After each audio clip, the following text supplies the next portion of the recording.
धरणी गर्भसम्भूतं विद्युत्कान्तिसमप्रभं कुमारं शक्तिहस्तं तं कुजं प्रणमाम्यहं धरणी गर्भसम्भूतं विद्युत्कान्तिसमप्रभं कुमारं शक्तिहस्तं च मङ्गलं प्रणमाम्यहं. மங்கள ஸ்தோத்திரத்தின் அர்த்தம். பூமியில் பிறந்தவரே, இடிமின்னலின் பிரகாசத்தை போல பிரகாசிப்பவரே, தெய்வீக சக்திகளை கைகளில் கொண்ட பூமியின் மகனே, குஜ பகவானை அதாவது மங்களம் பகவானை நான் உங்களை வணங்குகிறேன். மங்கள ஸ்லோகத்தை ஜபிப்பதால் கிடைக்கும் நன்மைகள். செவ்வாய் தோஷத்தை நீக்கும். ஜாதகத்தில் உள்ள செவ்வாய் தோஷம் அல்லது குஜ தோஷம் காரணமாக ஏற்படும் திருமண தாமதம், குடும்ப கலகம் போன்றவற்றில் இருந்து நிவாரணம் கிடைக்கும். திருமண வாழ்வில் அமைதிக்காகவும் இதை ஜபிக்கலாம்.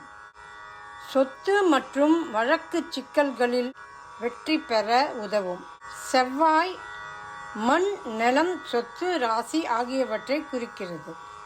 சொத்து பிரச்சனைகள், வழக்குகள் போன்றவற்றில் சாதகமான பலன்கள் பெறலாம். ஆற்றல், துணிச்சல், வீரத்தை கொடுக்கும்.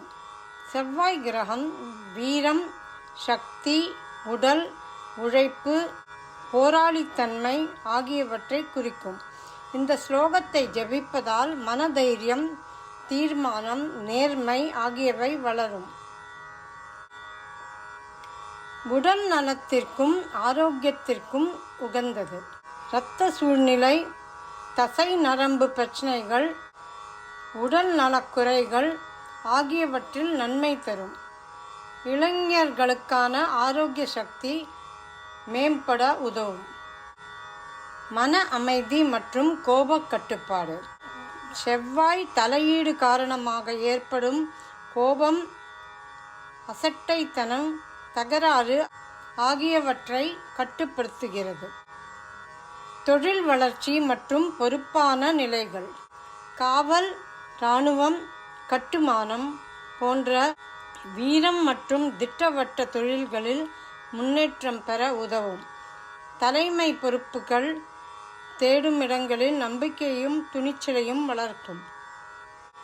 ஆன்மீக உன்னதம் மற்றும் தவநிலை. ஆன்மீக சாதனையில் நிலைத்திருக்கும் மனநிலைக்கு உதவும். செவ்வாய் கிரகம் தவநெறி மற்றும் நெறிப்படுத்தும் சக்தி அளிக்கிறது. நவகிரக ஸ்தோத்திரம். நவகிரக தியான ஸ்லோகம். ஆதித்யாய ச சோமாய மங்களாய புதாய ச குரு சுக்ர சனிभ्यश्च ராஹவே கேதவே நமः. ஆதித்யாய ச சோமாய மங்களாய புதாய ச குரு சுக்ர சனிभ्यश्च ராஹவே கேதவே நமः. இந்த மந்திரத்தின் அர்த்தம். இந்த மந்திரம் 9 கிரகங்களான சூரியன், சந்திரன், செவ்வாய், புதன், குரு, சுக்கிரன், சனி, ராகு மற்றும் கேது ஆகியவற்றை குறிப்பிட்டு பணிகளை வெற்றிகரமாக முடிக்க அவர்களின் ஆசிகளை பெறுகிறது. நவகிரகம் ஸ்தோத்திரம் பாராயணம் செய்வதின் பலன்கள். கிரக சமநிலை ஏற்படுத்தும். 9 கிரகங்களின் தாக்கங்களை சமநிலைப்படுத்துகிறது. முழுமையான நல்வாழ்க்கை, ஆரோக்கியம், செல்வம், தொழில், உறவுகள் ஆகியவற்றில் முன்னேற்றம் ஏற்படும். தோஷங்களும் கர்ம தடைகளும் நீங்கும். சனி தசை, சாடே சாத்தி, ராகு கேது தோஷ நிவாரணம். ஆன்மீக வலிமை பெற உதவும். ஜபம், தியானம், வழிபாடுகளில் தெளிவு மற்றும் தீவிரம் கிடைக்கும். மங்கள காரியங்களில் வெற்றி. எந்த முக்கிய முயற்சியையும் தொடங்கும் முன் ஜபித்தால் வெற்றி வாய்ப்பு அதிகரிக்கும். முழுமையான பாதுகாப்பு. 9 கிரகங்களும் ஒரு சேர பார்வை வைப்பதால் வாழ்வின் பல துறைகளில் வலிமை ஏற்படும்.